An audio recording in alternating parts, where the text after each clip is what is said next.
Mesa Redonda Aplico y Aprendo, vamos a trabajar con un tema muy interesante y el cual le apasiona mucho a todos los docentes. Y es sobre la unidad 2 de nuestra clase, la didáctica.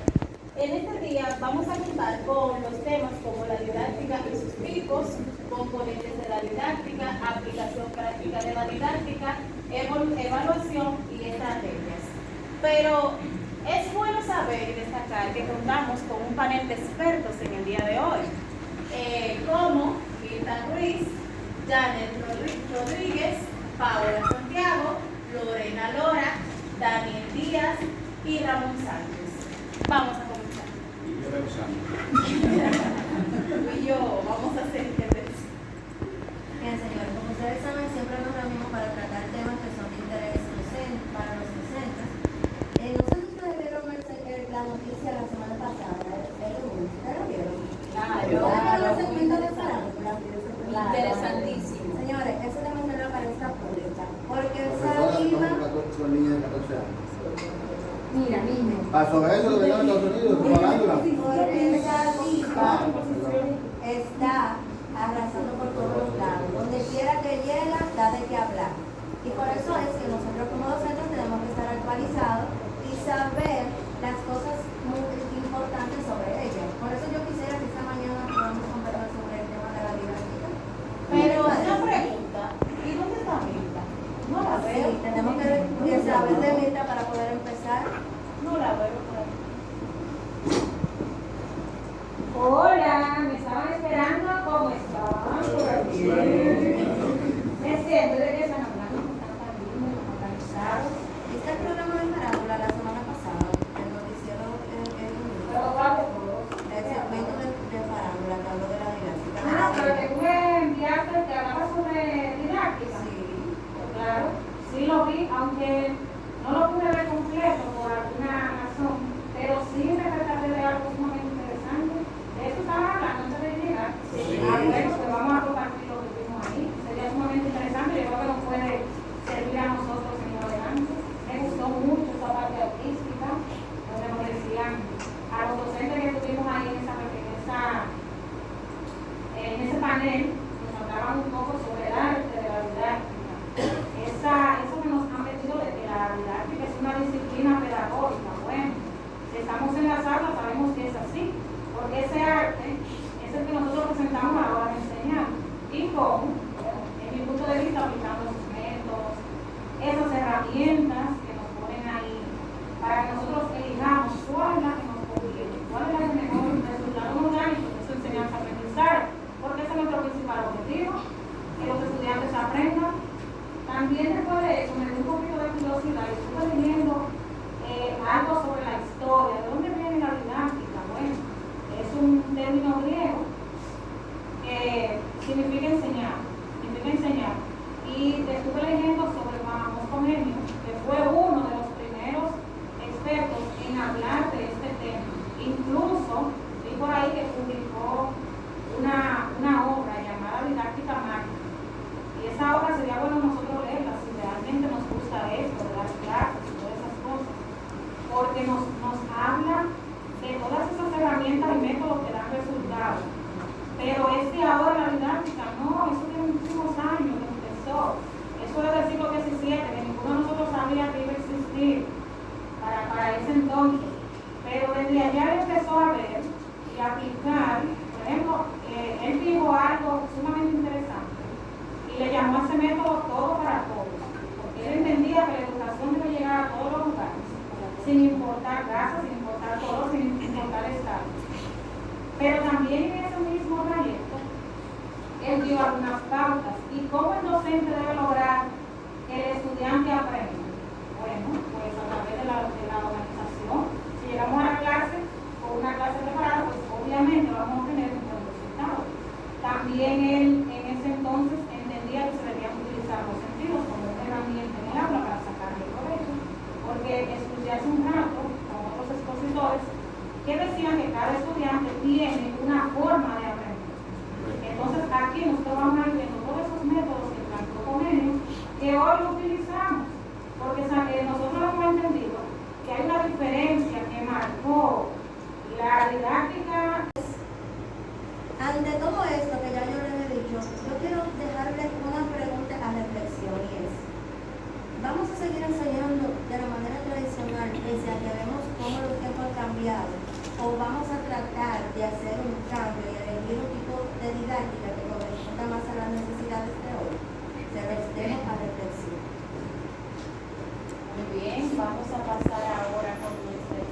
presidenta Janet Rodríguez.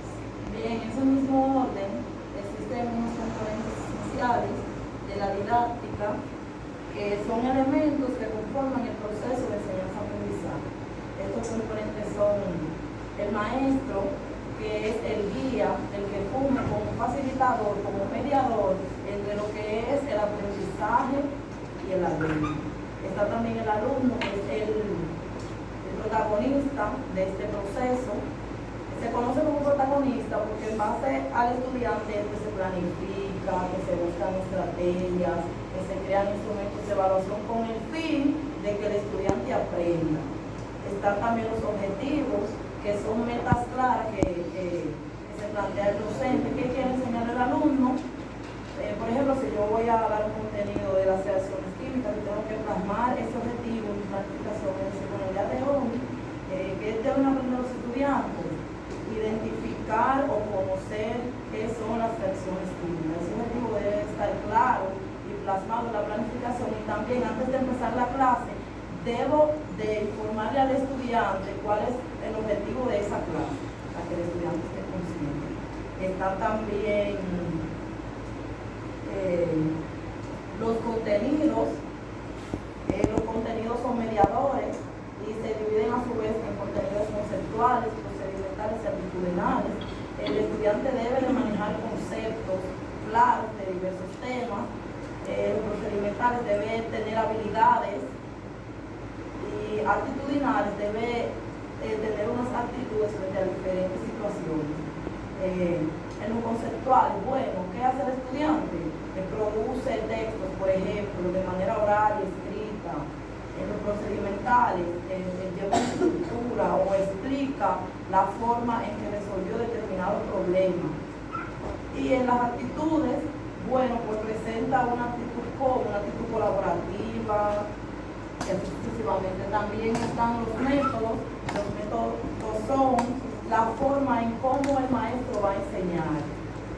Esas actividades, esas estrategias que el maestro diseña para que el estudiante aprenda. Ya que cada estudiante tiene una forma de aprender diferente, en ocasiones el maestro tiene que diseñar más de una estrategia para que el estudiante aprenda.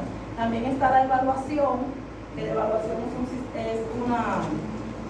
un proceso continuo, ¿verdad? Entonces, como es un proceso continuo, se hace desde el inicio de la clase hasta que termina. Y es muy importante, ya que en la medida que evaluamos podemos mejorar y crear instrumentos de evaluación. ¿Para qué? Para ser justos. No evaluar solo porque fulanito me cae bien, no. Yo tengo un instrumento que me dice, el estudiante produce textos de manera oral y escrita, lo produce, sí.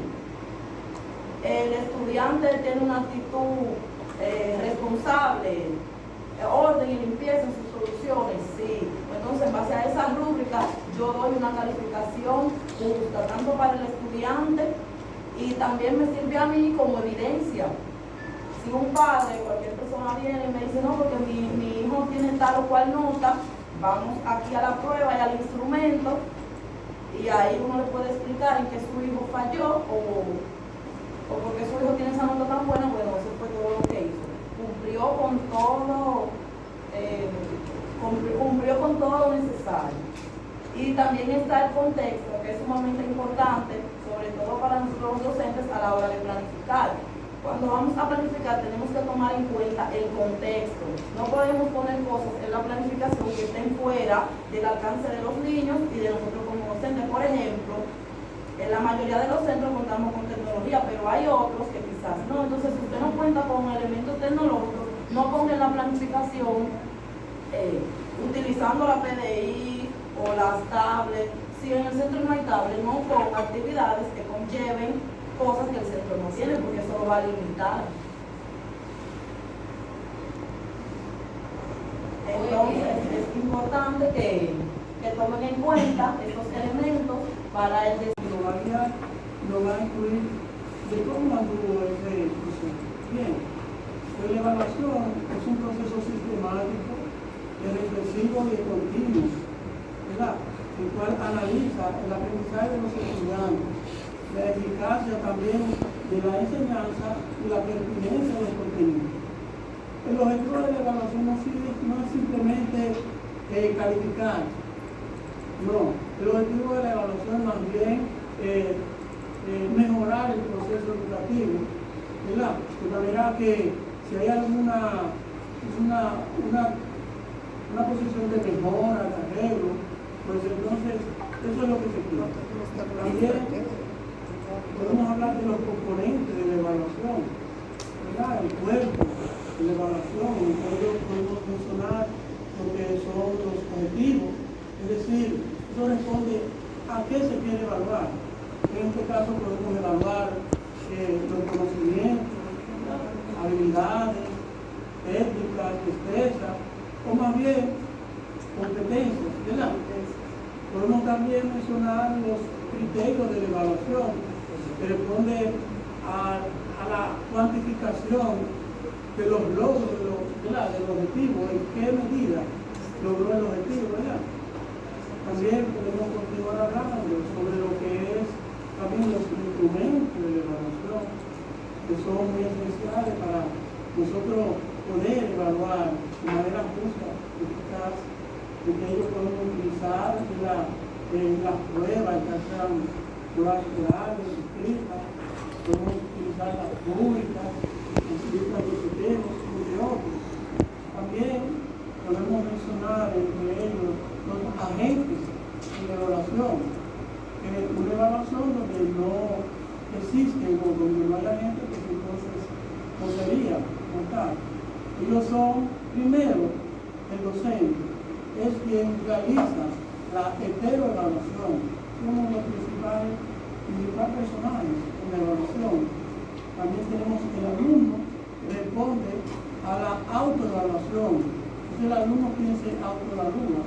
Y también están los compañeros, que son aquellos que responden a la manera evaluación, donde los padres se evalúan entre ellos. También podemos mencionar los momentos de la evaluación.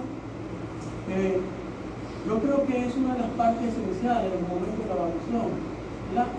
Porque ahí vamos a dar respuestas a cómo el docente, ¿verdad? Dirige esos momentos de evaluación. Y luego tenemos el momento de evaluación diagnóstica, donde el docente tiene la oportunidad de ver qué conocimiento traen sus estudiantes, qué aprendizaje previo ellos tienen, para entonces saber en qué medida él puede ajustar su planificación para dar respuesta a la problemática de sus estudiantes. Esa se hace, esa evaluación diagnóstica se realiza al inicio del proceso educativo. También podemos mencionar la evaluación sumativa, que es aquella que se lleva a cabo mediante todo el proceso, y es la que da respuesta a los momentos de mejora, los momentos de poder colaborar con nuestros estudiantes, ver en qué podemos ayudarles para que ellos puedan llevar a cabo todas las destrezas que ellos tienen y poder así desarrollar competencias. Y también en esa misma evaluación da lugar a lo que es nuestra práctica pedagógica. Nosotros podemos reflexionar, ¿verdad?, sobre nuestra práctica, ver si las estrategias o los contenidos que estamos impartiendo o utilizando con nuestros estudiantes son los adecuados y están dando, ¿verdad?, o el resultado para que los estudiantes aprendan. O si no, pues podemos, como dice, el currículo es abierto, sencillo y participativo, podemos reajustarlo, ¿verdad? Muy bien, por último tenemos la evaluación sumativa, que es la que ya se da al final del proceso educativo, y la que me va a decir cuánto el estudiante aprendió, cómo nosotros pudimos ayudar a aquellos a desarrollar esas competencias. También continuamos al contexto de aprendizaje. Entonces, ahí se involucra que el estudiante participe activamente y el docente simplemente cumple la función de guía y facilitador del aprendizaje. Dentro de los principales exponentes de este tipo de aprendizaje está Dewey, Montessori y Edel. Si siguiente lámina. Tenemos lo que es el aprendizaje participativo. Este aprendizaje participativo ahora se tiene que involucrar al estudiante de manera de que pueda interactuar, colaborar y construir su conocimiento. Al igual que el aprendizaje lectoral se basa en la teoría constructivista, donde el estudiante a partir de su interacción o de experiencia que tenga en el aula, ¿verdad?, construye sus conocimientos de forma significativa. Acá tenemos a Vygotsky, Dewey y Cole como principales ejemplos. Aquí se involucra lo que es la participación activa del estudiante, ¿verdad? Y en este caso enfocado a la experiencia y la flexibilidad en cuanto a la situación de aprendizaje. Tenemos, en este caso, se aplican diferentes estrategias de aprendizaje. Tenemos el aprendizaje basado en problemas. Aquí se establece una situación problemática compleja, ¿verdad? Se busca que el estudiante participe activamente, ¿verdad? De manera que el contenido ya no se hace aburrido, sino que el estudiante toma participación y se involucra en la resolución de ese problema. También tenemos en lo que es el aprendizaje basado en proyectos.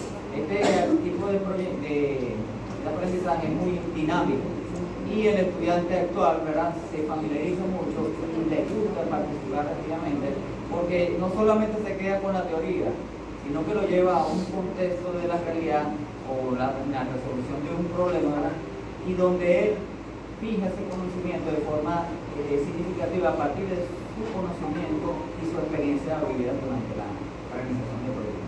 También tenemos lo que es el aprendizaje cooperativo, las simulaciones, la gamificación, el juego de roles, el aula invertida, ¿verdad?